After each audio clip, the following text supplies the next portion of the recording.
तो आज हम सेकंड लेक्चर ले रहे हैं डिफरेंशिएशन का, और ये लास्ट लेक्चर होगा। इसमें हम तीन चीज पढ़ेंगे कि प्रोडक्ट फॉर्मूला क्या होता है, इसको हम बोलते हैं प्रोडक्ट फॉर्मूला डिफरेंशिएशन में। ठीक है, अभी मैं बताता हूँ क्या होता है ये प्रोडक्ट फॉर्मूला। इसको बोलते हैं प्रोडक्ट फॉर्मूला। अभी तक हमने कंपोजिट फंक्शन और बेसिक डिफरेंशिएशन के फॉर्मूले हम लोगों ने पढ़े थे। क्या पढ़े थे? डिफरेंशिएशन के बेसिक फॉर्मूले हम लोगों ने पढ़े थे। ठीक है, अब हम स्टार्ट करते हैं कि अगर जो हमारा फंक्शन है अगर वो प्रोडक्ट फॉर्म में हो, means sine x cos x दोनों एक साथ हो, या फिर x square into sine x हो, तो हम इन सब चीजों में कैसे प्रोडक्ट फॉर्मूला को यूज करते हैं वो जानेंगे। वैसे ये सब डेरिवेशन जो है इन सबके ये आपको 12th में मिलेंगे और आपको प्रूफ भी कराया जाएगा, मगर अभी हमें फिजिक्स में केवल इनका एप्लीकेशन जानना है। ठीक है, तो हम क्या करेंगे यहाँ पर जनरली हम लोग केवल इस फॉर्मूले को यूज करके हम अपने इक्वेशन को सॉल्व करेंगे। ठीक है, तो एक्चुअल में क्या प्रोडक्ट फॉर्मूला, अगर कोई फंक्शन है जो कि दो अदर फंक्शन से बना हुआ है, जैसे y = fx * gx, तो हम क्या करेंगे, fx को पहला फंक्शन मान लेंगे और gx को सेकंड फंक्शन, या तो gx को फर्स्ट मान सकते हैं और fx को सेकंड मान सकते हैं। ठीक है, अब इसके बाद क्या करेंगे, जब हम इसका डेरिवेटिव लेते हैं तो इसका मतलब इसका भी हमें पूरा डेरिवेटिव लेना पड़ेगा fx gx का। तो फॉर्मूला क्या है, ये देखिए फर्स्ट फंक्शन है और ये क्या है, सेकंड फंक्शन। तो फॉर्मूला क्या है, फर्स्ट को बाहर लेंगे और सेकंड का डेरिवेटिव, फिर सेकंड को बाहर लेंगे फर्स्ट का डेरिवेटिव, बस इन दोनों के बीच में एडिशन का साइन रहेगा, बस ये रिमेंबर रखना है। फर्स्ट को बाहर लेंगे सेकंड का डेरिवेटिव, सेकंड को बाहर लेंगे तो फर्स्ट का डेरिवेटिव। देखिए यहाँ फर्स्ट बाहर लिया तो सेकंड का डेरिवेटिव, प्लस सेकंड बाहर लिया तो फर्स्ट का डेरिवेटिव। बस यही फॉर्मूला आपको याद रखना है और आपके सारे के सारे काइनेमेटिक्स के क्वेश्चन इसी से हो जाएंगे। ठीक है, तो हम एक क्वेश्चन लेते हैं एग्जांपल के लिए।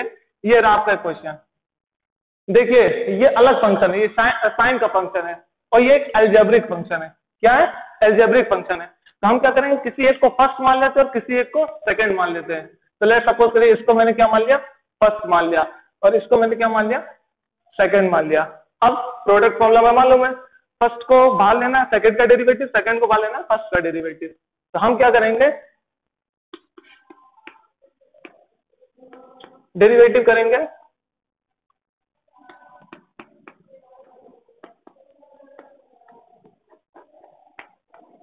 साइन एक्स, इसको मैंने फर्स्ट मान लिया, इसको मैंने क्या मान लिया, सेकंड मान लिया। ठीक है, और यहाँ पे dy dx लिख दीजिएगा। ठीक, तो अब जब हम डेरिवेटिव करेंगे तो फॉर्मूला क्या है, फर्स्ट को बाहर लेना है, फर्स्ट को बाहर लेना है, इसका मतलब क्या हुआ, x² + 3x - 1 को हमने बाहर ले लिया, और सेकंड का डेरिवेटिव क्या करेंगे, सेकंड का डेरिवेटिव करेंगे। अब दूसरा फॉर्मूला क्या है, दूसरा फॉर्मूला क्या है, अब प्लस के साथ क्या, सेकंड को बाहर लेंगे और फर्स्ट का डेरिवेटिव। तो सेकंड को बाहर लिया तो सेकंड को हमने क्या लिया, बाहर लिया, और फर्स्ट का डेरिवेटिव जो क्या है, x² + 3x - 1। तो हमने फर्स्ट लेक्चर में देखा हुआ है ऑलरेडी कि डिफरेंशिएशन ऑफ साइन एक्स क्या होता है, cos x होता है। तो हम क्या लिखेंगे इसको, x² + 3x - 1, और डिफरेंशिएशन ऑफ साइन एक्स क्या होता है, cos x। फॉर्मूला आप रिमेंबर रखिएगा, नहीं तो दिक्कत होगी। ठीक है, अब हमें साइन एक्स तो हमें कुछ नहीं करना है, डेरिवेटिव किस पे लगा हुआ है, अलजेब्रिक पे। हमें मालूम है जब भी अंदर एडिशन देता हूं बारी बारी से हम लोग क्या करते हैं, डिफरेंशिएट करते हैं। तो जब x² रहेगा तो हमें मालूम है n - 1 फॉर्मूला याद है। तो जब हम इसको करेंगे डेरिवेटिव तो क्या होगा, साइन एक्स, साथ में क्या रहेगा 2x, इसका डेरिवेट करेंगे 2x, x के साथ करेंगे 3 कॉमन बाहर आ जाएगा तो क्या हो जाएगा 3, और कांस्टेंट का डेरिवेटिव क्या होता है 0। तो ये रहा आपका आंसर। ठीक है, ये आपका क्या रहा आंसर। ठीक, बेसिक है, हम लोगों को केवल फॉर्मूला याद रखना है। ठीक, अब मैं दूसरा न्यूमेरिकल लगाता हूं इसी बेसिस पे। ठीक है, तो दूसरा न्यूमेरिकल देखिए, ये साइन है, ये e⁴x है। अब हम क्या करेंगे, यहाँ पर हमें मालूम है कि किसी एक को फर्स्ट माना है, किसी एक को सेकंड माना है, कोई भी मान सकते हैं, जरूरी नहीं हम साइन को ही फर्स्ट माने। चलिए मैं इसको फर्स्ट मान लेता हूं और इसको मैंने क्या मान लिया, सेकंड मान लिया। ठीक है, तो अब क्या करेंगे, डेरिवेटिव dy dx, पहले तो हम इसको पूरा लिख देंगे, साइन 3x e की पावर 4x। ठीक है, इसको हमने फर्स्ट मान लिया और इसको हमने क्या मान लिया, सेकंड मान लिया। फॉर्मूला रखिए, क्या है, फर्स्ट डेरिवेटिव ऑफ सेकंड। तो first derivative of second means first को हमने बाहर ले लिया और डिफरेंशिएशन किसके साथ कर दिया, साइन 3x के साथ। ठीक, प्लस फिर अब क्या करेंगे, सेकंड को बाहर लेंगे और फर्स्ट का डेरिवेटिव। तो क्या करेंगे, साइन 3x को हम बाहर लिए और डेरिवेटिव किसका करेंगे, e की पावर 4x का। ठीक है, तो हमें तो मालूम है साइन का क्या होता है, पर एक चीज अब यहाँ नोटिस करिए, यहाँ थीटा नहीं है, यहाँ थीटा के साथ क्या है, कुछ कांस्टेंट है। इसका मतलब ये क्या है, कंपोजिट फंक्शन है। तो कंपोजिट फंक्शन के लिए आपको मैंने एक ट्रिक बताई थी, जो चीज यहाँ लिखी है उसको यहाँ लिख दीजिए और उसी का प्रोडक्ट ऊपर करके नीचे dx लिख दीजिए। कैसे, आपने प्रीवियस वीडियो में देखा होगा, क्योंकि ये 3x है, ये थीटा नहीं है। साइन थीटा होता तो हम लगाते डायरेक्ट, मगर ये क्या साइन 3 थीटा है, मीन्स इसका एंगल चेंज हुआ है। तो ये कंपोजिट फंक्शन है। कंपोजिट फंक्शन मैंने आपको फर्स्ट वीडियो में बता दिया था। तो हम सॉल्व कैसे करेंगे इसको, नीचे हम लिख देंगे d साइन 3x, इसको हम लिख देंगे साइन 3x, फिर derivative of sine 3x plus, अब यहां पे e की पावर x नहीं है, e की पावर 4x है। इसका मतलब यहां पे भी क्या होगा, डेरिवेटिव होगा, मगर ये भी क्या है, कंपोजिट फंक्शन है। तो यहां पे हम देखिए क्या लिखेंगे, साइन 3x d की पावर ये पावर 4x d e की पावर 4x।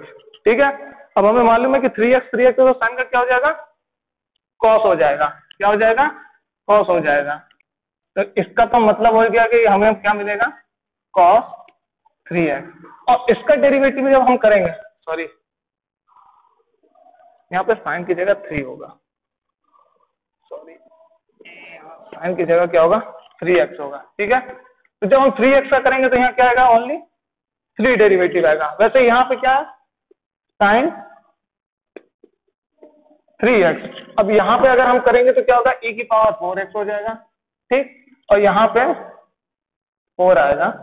तो जब हम 4x का डेरिवेटिव करेंगे तो क्या आएगा, यहाँ पर सिंपली 4 आ जाएगा। तो हमारा आंसर क्या बना, मैं इधर लिख देता हूं। तो हमारा आंसर क्या बना है, e की पावर 4x cos 3x, इसको यहाँ 3 को इधर लिख देता हूं। फिर क्या होगा, प्लस 4 साइन 3x e की पावर 4x।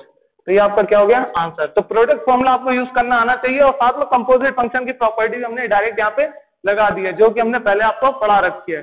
ठीक है, तो अब हम सेकंड फॉर्मूला देखते हैं, जो कि है डिफरेंशिएशन में डिवीजन फॉर्मूला। वहां पे क्या था, प्रोडक्ट फॉर्मूला है कि जो फंक्शन प्रोडक्ट फॉर्म में है, क्या था, प्रोडक्ट फॉर्म, मल्टीप्लिकेशन फॉर्म में है। यहां पर तो फंक्शन क्या होगा, डिवीजन फॉर्म में रहेंगे। मैंने वहां पे क्या बोला था आपको, किसी को भी फर्स्ट ले सकते हो, किसी को भी सेकंड ले सकते हो। यहां पर भी हम लोग क्या कर सकते हैं, किसी को भी फर्स्ट ले सकते हैं, किसी को भी सेकंड ले सकते हैं, मगर जिसको फर्स्ट सेकंड लेंगे उसके बेसिस पे डिवीजन फॉर्मूला बनेगा। तो हो सके तो आप हमेशा क्या करिएगा, न्यूमरेटर को फर्स्ट और डिनोमिनेटर को सेकंड मान के करिएगा, तो इजी पड़ेगा आपको।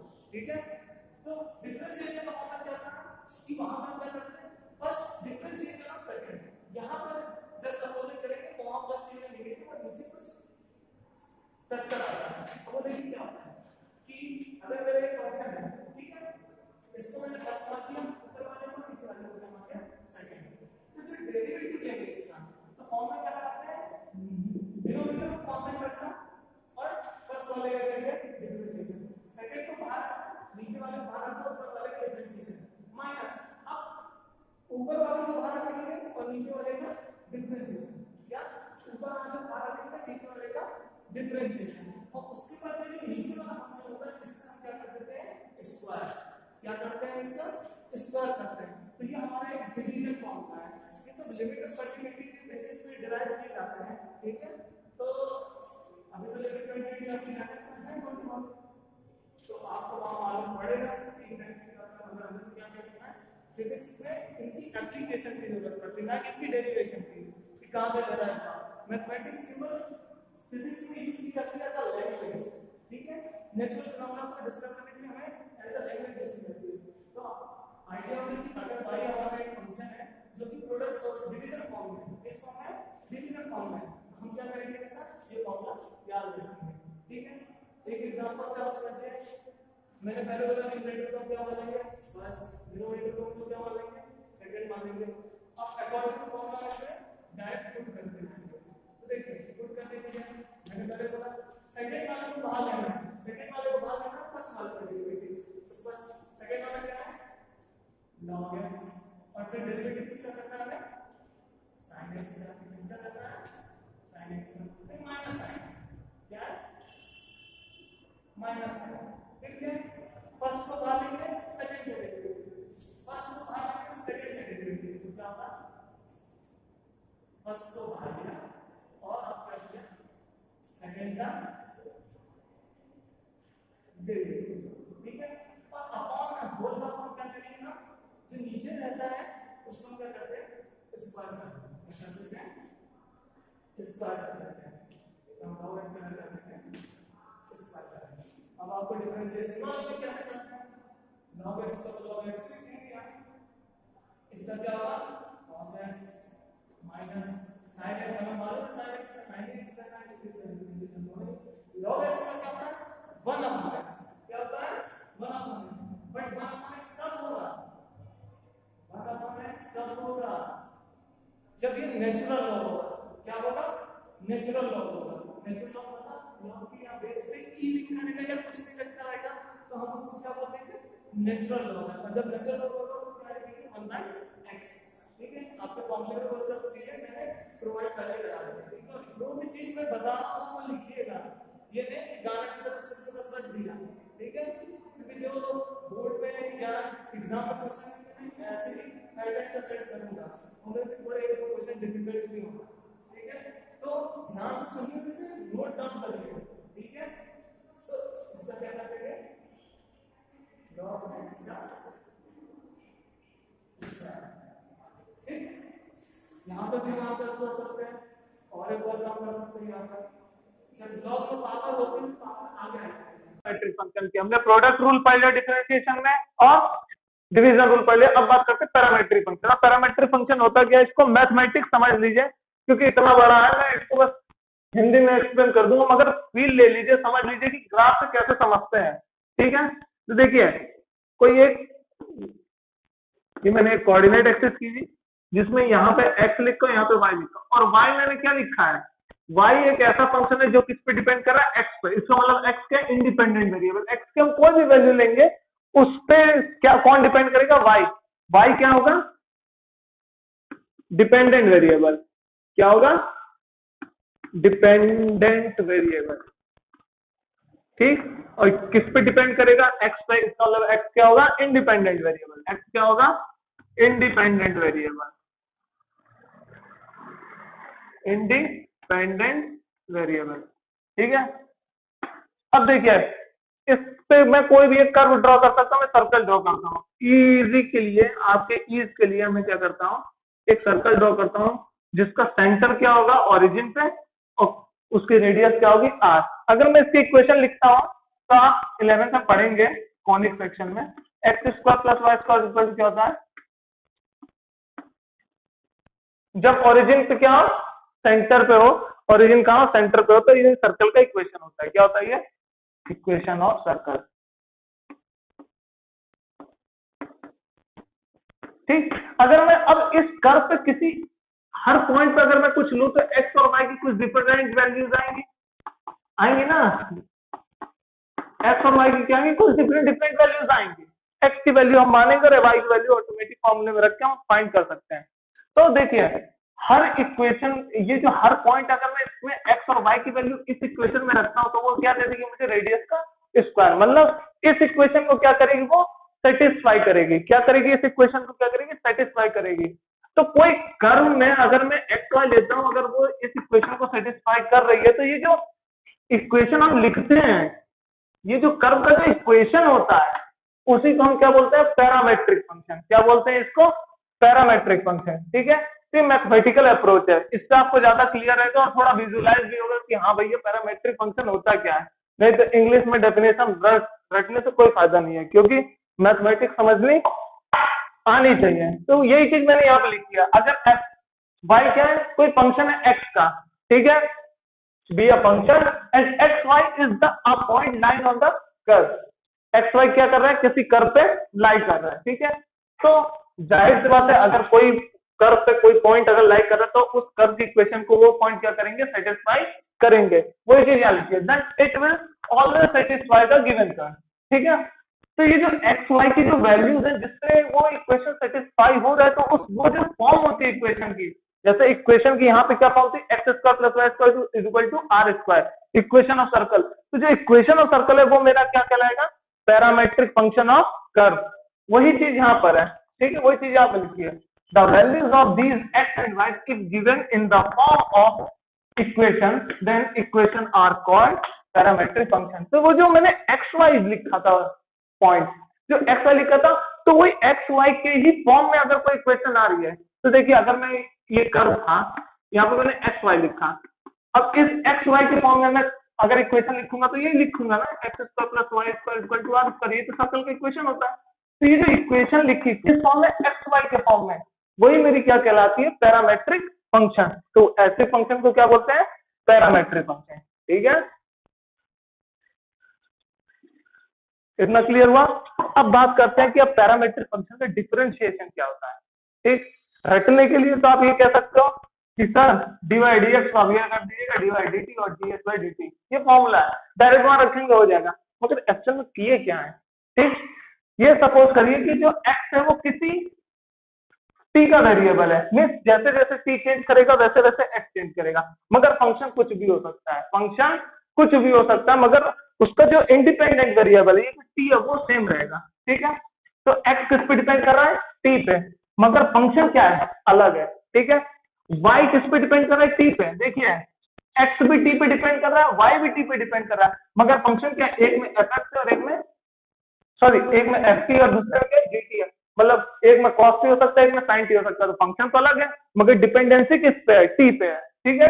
तो ऐसा फंक्शन ले रहे हैं जो t पे डिपेंड तो कर रहा है, मगर उसके जो फंक्शन है वो क्या है, एक ft और एक gt है, ठीक है। तो ये दोनों पैरामेट्रिक इक्वेशन है। तो अगर मैं इनका डेरिवेटिव निकालना चाहूंगा y with respect to x, तो मुझे क्या करना पड़ेगा, हमें मालूम है कि x t पे डिपेंड कर रहा है, y भी t पे डिपेंड कर रहा है। तो पहले हम x का डेरिवेटिव t के रिस्पेक्ट में लेंगे और y का डेरिवेटिव t के रिस्पेक्ट में लेंगे, ठीक है। देखिए dy by dt और dx by dt हम पहले फाइंड कर लेंगे। अगर मुझसे dy by dx पूछा, derivative of y with respect to x, तो हम क्या करेंगे, dy by dx। तो dy का हमें निकालना पड़ेगा, तो dy by dt क्या करेंगे, dy by dt, और dx के लिए क्या करेंगे, dx by dt। बट अगर यहीं पे ये पूछे derivative of x with respect to y, तब क्या करोगे, बस जस्ट रिवर्स कर देना। यहाँ पर x है तो हम क्या करेंगे, dx by dt upon dy by dt, बस इतना ही हमें करना है, ठीक है। क्लियर हुआ। अगर नहीं क्लियर हुआ तो आपको इस न्यूमेरिकल से क्लियर हो जाएगा, ठीक है। देखिए यहाँ पे x किस पे डिपेंड कर रहा था, t पे, यहाँ x किस पे डिपेंड करेगा, थीटा पे, क्योंकि a कांस्टेंट है, ठीक है, a क्या है, कांस्टेंट है, ठीक। अब y भी देखिए t पे ही डिपेंड कर रहा है, देखिए y भी थीटा पे ही डिपेंड कर रहा है, बट यहाँ देखिए फंक्शन क्या है, एक cos और एक sin है, इसलिए मैंने यहाँ पे ft लिखा और एक में gt लिखा है, ठीक। फंक्शन अलग है मगर डिपेंडेंसी फंक्शन की क्या है, थीटा, ये सेम है, ठीक। तो ऐसे में मैं क्या करूंगा, हमें मैंने बताया था कि जो डिपेंडेंसी है उसी का डेरिवेटिव ले लेंगे। तो देखिए x की डिपेंडेंसी क्या है, थीटा पे, तो पहले हम थीटा के रिस्पेक्ट में डिपेंडेंसी देख लेते हैं, डेरिवेटिव कर लेंगे। तो क्या लिखेंगे, x is equal to a cos theta, ठीक है। अब differentiate with respect to theta, ठीक। उसके बाद डिफरेंशिएट कर देते हैं, क्योंकि कांस्टेंट को हम बाहर ले लेते हैं, cos थीटा, ठीक। cos थीटा का क्या होता है डिफरेंशिएशन, हमें मालूम है, माइनस sin थीटा। ये हो गया हमारा इक्वेशन 1, ठीक। अब ऐसे में y का करता हूं, y का भी थीटा के रिस्पेक्ट में करते हैं, क्या करते हैं, y का थीटा के रिस्पेक्ट में। ठीक है, फिर से वही same language, differentiate with respect to theta. क्या करेंगे, डी बाई डी थीटा, हमें मालूम है कांस्टेंट एक बाहर आ गया, D by D theta sine theta. अब साइन थीटा का डेरिवेटिव क्या होता है, आपको फॉर्मूले में बताया गया था, क्या होता है, ए कॉस थीटा। ठीक है, अब देखिए हमने जैसे यहाँ पे टी पे डिपेंडेंसी थी तो D Y by D T और D x by D T कर लिया, वैसे यहाँ पे थीटा पे डिपेंडेंसी थी तो D x by D theta और D Y by D theta कर लिया। अब क्या करेंगे, D Y by D X निकालना है, D Y by D X निकालना है, तो y के रिस्पेक्ट में थीटा फिर x के रिस्पेक्ट में थीटा, ये फॉर्मूला यूज करेंगे। अगर D x by D Y करते D x by D Y तो क्या करते, पहले डी एक्स का फिर डी वाई का। ठीक है, तो अब क्या करेंगे हम, सिंपली हमें निकालना है D Y by D x, तो हम यहाँ क्या लिख सकते हैं, d Y by D theta, और हम क्या लिख सकते हैं, d x by D theta. ठीक है, अब ये भी बहुत से लोग कह देते हैं कि भैया डी थीटा है, ये ऊपर जाएगा तो डी थीटा कैंसिल हो जाएगा, d Y by D x हो जाएगा, ये भी बोलते हैं लोग। ठीक है, मगर नहीं, डेरिवेटिव और डिवाइड करने में अंतर है। ठीक है, वो चीजें आपको मैथ में बताई जाएंगी कि डेरिवेटिव करने में और डी थीटा को डिवाइड करने में बहुत जमीन आसमान का अंतर है। डिफरेंशिएशन ऑपरेटर होता है और डी थीटा और डी वाई जो होता है, ये जो चीज होती है, ये इनफाइनेटेसिमली स्मॉल, बहुत ही स्मॉल एलिमेंट को हम डी वाई बाई और डी थीटा बोलते हैं, मगर जब हम डेरिवेटिव करते हैं तो वो ऑपरेटर की तरह यूज होता है, जैसे आप एडिशन ऑपरेटर करते हो। कभी भी ये मत बोल देना कि D Y by D theta है, D x by D theta, अब मैंने यहाँ पे डिवाइड किया हुआ है तो मैं डी थीटा कैंसिल कर सकता हूँ। ठीक, अगर मैं ये कह दूं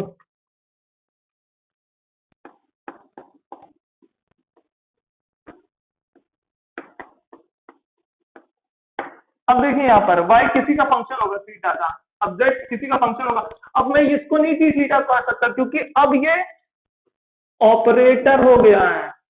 ठीक है, ये सब क्या हो गए हैं, ऑपरेटर हो गए हैं, अब ये डिवीजन नहीं है नॉर्मली, अब ये ऑपरेटर हो गया, तो इसका ध्यान रखेंगे।